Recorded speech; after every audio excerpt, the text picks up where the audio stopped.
వేణు ఏం కాదులే, వేణు గారు సౌండ్ వస్తూ ఉంటుంది. వేణు గారు మీ అమ్మగారికి కూడా మోకాళ్ళ నొప్పికి వాడారన్నారు కదా. అవునండి, ఆ, మేడం గారిని కనుక్కొని ఈ మొకాళ్ళ నొప్పులు వస్తున్నాయనేసి బాగా ఇబ్బంది పడుతున్నారు.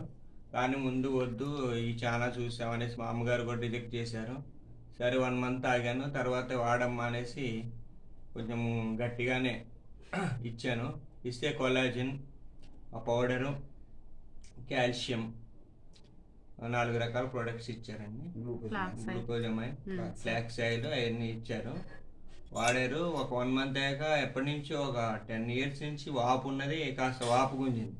పూర్తిగా సొల్యూషన్ కాకపోయినా కానీ వాపు గుంజేసరికి మా అమ్మగారికి నమ్మకం కలిగి మళ్ళీ మరుసటి నెల నుంచి తనే ఆ మెడిసిన్స్ కావాలనేసి నన్ను రిక్వెస్ట్ చేసింది. అంటే వారికి ఆమెకి అనిపించింది ఆ ఫీలింగ్. తర్వాత తెప్పించాను. ఒక 3 months వాడితే ఇంకా గ్రోత్ బాగా వస్తుంది. ఇప్పటికైతే పర్లేదండి, బాగుంది ఇప్పటి వరకు. చాలా మీ బాగుంది. నాన్నగారికి ఏం వాడారండి? మా నాన్నగారికి నీము, ఫ్లాక్స్ ఆయిల్, అలోవెరా, ఆమ్లా, షుగర్కి అవి వాడాము. గ్లూకో హెల్త్ వాడాము. బీపీ కూడా దీనివల్ల ఫ్లాక్స్ ఆయిల్ కూడా వాడాము. క్రిల్ కూడా వాడాను నేను. క్రిల్ కూడా వేసుకున్నారు. ఇప్పుడు బీపీ అదుపులోనే ఉంది. షుగర్ కూడా ఈ నెల తీసుకున్నాము. షుగర్ కూడా కొంచెం బాగానే ఉన్నది. ఆరోగ్యంగా ఇంతకు ముందు కంటే బాగున్నది. ఒక 3 నెలలు వాడితే ఇంకా గ్రోత్ వస్తుందని నేను అనుకుంటున్నాను.